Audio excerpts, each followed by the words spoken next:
Hello friends, कैसे हैं आप। आई होप आप सब ठीक होंगे, सेफ होंगे। Welcome back to my channel. आज हम बात करेंगे पिगमेंटेशन के बारे में, हाइपर पिगमेंटेशन के बारे में। पिगमेंटेशन काफ़ी ज़्यादा कॉमन प्रॉब्लम है जो लेडीज़ में पाई जाती है। ज़्यादा लेडीज़ में हो जाती है क्योंकि हार्मोनल इम्बैलेंस होते हैं। प्रेगनेंसी के दौरान भी काफ़ी हो जाती है और ये सन एक्सपोजर से तो होती ही होती है। और काफ़ी कारण होते हैं, जैसे पीसीओडी होगी और ये थायराइड हो गया, थायराइड की प्रॉब्लम से भी हो जाता है। और ज़्यादा स्क्रबिंग रबिंग, ज़्यादा लोकल प्रोडक्ट लगाने से भी हो जाता है। अब हम इसके बारे में, हमारी कुछ मिसअंडरस्टैंडिंग्स भी हैं, जो मिथ्स हैं हमारी। वो ये है कि जितना घिसोगे ये उतनी साफ़ हो जाएगी, ऐसा नहीं है। काफ़ी सैलून्स में क्या होता है कि आप भैया ये करा लो, हम आपका ये कर देंगे, इससे ये साफ़ हो जाएगा, इतने महीने का ट्रीटमेंट है, ये है। बिल्कुल नहीं कराना। वो रबेंगे, रब करेंगे, स्क्रब लगाएंगे गंदे गंदे से। बिल्कुल नहीं करना, क्योंकि ये उतना डीप होगा, और उतना डीप, जितना डीप होगा उतना ही इसको क्लीन करना बहुत मुश्किल हो जाता है। इसलिए आपको मतलब स्क्रबिंग रबिंग ज़्यादा नहीं करनी है इसके लिए।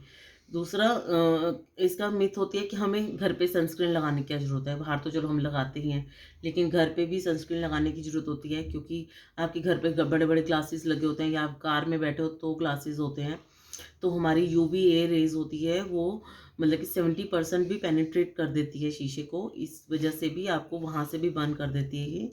जिनको ऑलरेडी है तो उनको बहुत जल्दी कैच करेगा। आपको हमेशा सनस्क्रीन लगानी चाहिए, चाहे है या नहीं है। आप कोई भी क्रीम लो, उसमें माइल्ड सनस्क्रीन होनी चाहिए, एसपीएफ होना चाहिए। आप घर पे लगा रहे हो, अगर आप बाहर निकलते हो तो एसपीएफ आपको बढ़िया चाहिए। आपको एसपीएफ 30 से ऊपर ही होना चाहिए। एसपीएफ 30 से कम हमारे यहाँ इंडिया में काम नहीं करता, क्योंकि बहुत ज़्यादा हीट होती है। तो आपको सनस्क्रीन आपको हमेशा एसपीएफ 30, 35, 40 इसके ऊपर भी जाता है। अब इसके ऊपर अगर जाना है तो आप जैसे एक तो हाइपर पिगमेंटेशन वाले को स्विमिंग नहीं करनी चाहिए। एक आपको स्मोकिंग भी नहीं करनी चाहिए। अगर आप स्विमिंग करते हैं तो आपको सनस्क्रीन जो आती है वाटरप्रूफ लेनी चाहिए, और उसका एसपीएफ थोड़ा ऊपर का हो। 35, 40, 70 तक जाता है। तो आप इतनी अच्छी जो है सनस्क्रीन वो यूज़ करके स्विमिंग कर सकते हैं, जो वाटरप्रूफ हो। जैसे न्यूट्रिजिना की भी आती है, तो और काफ़ी कंपनीज होती हैं, उनकी आती है, आप यूज़ कर सकते हैं। बाकी अब हम इसके बारे में बात करेंगे कि इसके ट्रीटमेंट के बारे में। इसका ट्रीटमेंट कैसे है। इसका ट्रीटमेंट जो होता है वो ऐसे ही नहीं हो जाता। हमें इसका पहले कारण पता होना चाहिए कि आपको ये क्यों प्रॉब्लम हुई है। आपको हार्मोनल इम्बैलेंस की वजह से हुई है, आपकी आयरन की कमी की वजह से हुई है, या आपका सन एक्सपोजर है। आपको ये, क्योंकि क्या होगा कि ट्रीटमेंट से अगर डॉक्टर आपका स्किन क्लिनिक में आपका ठीक कर भी देंगे तो ये वापस आ जाएगा, क्योंकि अंदर से आपकी स्किन जो प्रॉब्लम है वो ठीक नहीं हुई। अगर हार्मोनल बैलेंस है तो वो वापस आएगा ही आएगा ना, वो थोड़ी सा रिमूव होगा फिर बैक हो जाएगा। इसलिए पहले ट्रीटमेंट डिपेंड करता है कि आपको ये प्रॉब्लम क्यों है, पहले उसको ठीक करेंगे। अब उसको ठीक करने के लिए मेरा प्रेफर यही है कि आप को ये डॉक्टर के पास ही जाकर कराना चाहिए। आपको किसी सैलून्स में या फिर आपको किसी ब्यूटी क्लिनिक्स जो बने होते हैं वहाँ नहीं कराना चाहिए, क्योंकि वो आपकी स्किन के ऊपर का क्लीन करेंगे और अंदर से आपको ट्रीट नहीं करेंगे। दूसरा, अगर इसको आपने ऊपर से भी क्लीन जो होता है, जैसे सन एक्सपोजर की वजह से है, तो ये ऊपर से ही क्लीन होगा। और आपको प्रिकॉशनली एसपीएफ स्किन क्रीम वो देंगे कि सनस्क्रीन लगानी होती है। लेकिन ये आपको कभी भी सैलून्स में मेरे हिसाब से नहीं कराना चाहिए। ये आपको अच्छे क्लिनिक, अच्छे डर्माटोलॉजिस्ट डॉक्टर के पास ही जाना चाहिए, स्किन स्पेशलिस्ट के पास। क्योंकि इसमें जो ट्रीटमेंट में यूज़ होता है वो होती है केमिकल पीलिंग्स। इसमें लेज़र का ट्रीटमेंट होता है, इसमें विटामिन सी के सीरम्स और लाइटनिंग क्रीम्स का ट्रीटमेंट होता है। अब इसमें जो मैं बता रही हूँ आपको, केमिकल पीलिंग्स जो होती है वो डीप पिगमेंटेशन हो जाती है, उसके लिए सबसे ज़्यादा यूज़ होती है। सबसे कॉमन यही इसका ट्रीटमेंट होता है। अब इस केमिकल पीलिंग में एक केमिकल होता है ग्लाइकोलिक एसिड, उसका यूज़ करते हैं तो आपकी ये इसको लाइट किया जाता है, उससे उससे पील किया जाता है। उसमें आपकी स्किन का ऊपर की एक लेयर को, जो बेबी लेयर होती है, उस बेबी स्किन आ जाती है, ऊपर की डेड लेयर को निकालते हैं तो नीचे आपकी बेबी स्किन आती है। वो उस वजह से आपकी स्किन हेल्दी और सुंदर होती जाती है, क्योंकि ऊपर की पिगमेंटेड स्किन निकल गई है, वो पील हो जाती है। वो एक टाइप का एसिड होता है। इसीलिए मैं आपको प्रेफर कर रही हूँ कि आप कभी भी प्लीज़ किसी सैलून में या ब्यूटी क्लिनिक में आप मत कराना, आप डॉक्टर से ही कराना। क्योंकि हर किसी की स्किन अलग होती है, हर किसी की पिगमेंटेशन का लेवल अलग होता है, वो कितनी डीप है, तो वो उसके अकॉर्डिंग ही आपको लगाएँगे, नहीं तो आपकी स्किन बर्न हो सकती है ना। क्योंकि आप जैसे इसको अगर आप वैसे भी कराते हो, डॉक्टर से भी कराते हो, तो आपको सन एक्सपोज़र मना होता है उसके बाद। फिर आपको डॉक्टर्स दवाइयाँ भी देते हैं, लगाने के लिए भी देते हैं, खाने के लिए भी देते हैं। और जो ब्यूटिशियंस होती हैं वो क्या करेंगी आपको ज़रा-सा प्रिकॉशन बताएँगी, आपकी केयर होगी नहीं, वो बल्कि उल्टा नुकसान कर जाती है, स्किन आपकी बिल्कुल जलने लग जाती है बाद में, तो काफ़ी मतलब कि ख़राब हो जाते हैं केस, इसलिए आपको एक पढ़े-लिखे डॉक्टर के पास ही जाना चाहिए ना। आगे हम बात करेंगे कि इसका अ बाकी हम बात करेंगे जो इसमें स्किन लाइटनिंग क्रीम्स आपको केमिस्ट की दुकान पे भी मिल जाती हैं, काफ़ी जगह पे स्किन लाइटनिंग क्रीम मिलती हैं।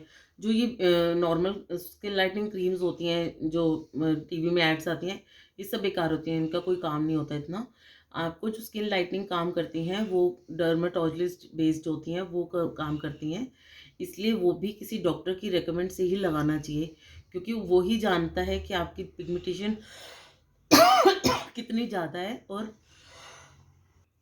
सॉरी आपकी पिगमेंटेशन कितनी ज़्यादा है और स्किन कितनी पतली और थिक है, क्योंकि जो स्किन लाइटनिंग क्रीम होती है इसमें स्टेरॉइड्स होती हैं, तो वो उस हिसाब से ही आपको बताएंगे कि आपकी स्किन पे कौन सी सूट करेगी, इसलिए वो भी आपको डॉक्टर की रिकमेंडेशन के बाद ही यूज़ करनी चाहिए। बाकी हम बात करेंगे जो पिगमेंटेशन हटाने के लिए होम रेमेडीज़ होती हैं। अब होम रेमेडीज़ अगर आपकी स्किन में थोड़ी बहुत टैनिंग आ रही है या थोड़ी बहुत पिगमेंटेशन आ रही है, तो आप तब उसको ठीक कर सकते हैं। हाइपर पिगमेंटेशन जो होती है वो आपको होम रेमेडीज़ से इतना इफेक्ट नहीं करेगी। होम रेमेडीज़ में आप इसमें क्या कहते हैं, आप जैसे दही ले लो, दही के अंदर सॉरी हल्दी डाल दो। जैसे हम जो दही है उसमें लैक्टिक एसिड होता है और जो इसमें हल्दी है वो एंटीसेप्टिक होती है। इनको मिक्स करके लगाओगे, थोड़ी देर लगाओ, फिर उसको लाइट हैंड से और ज़्यादा स्क्रबिंग रबिंग नहीं करनी, हल्का सा मल के उसको वॉश कर दो। अगर आप ये हफ्ते में 3 दफ़ा करते हो तो डेफ़िनेटली आपकी हल्की-हल्की कम होनी शुरू हो जाती है। बाकी आप मिल्क पाउडर में भी रोज़ वाटर डाल के लगा सकते हो, और एक सबसे अच्छा इफ़ेक्टिव है वो मैसूर की दाल पीस के उसमें आप रोज़ वाटर डाल के और चावल का आटा पीस के उसको भी घोल के लगा सकते हो। तो ये सब के मिक्सचर आप कभी-कभी करते रहेंगे तो इससे भी आपको इफ़ेक्ट पड़ता है। लेकिन ये बहुत डीप पिगमेंटेशन जो आपके अंदर गहरी हो चुकी है, उसको रिमूव नहीं करेगी, उसके लिए आपको डॉक्टर के पास ही जाना पड़ेगा।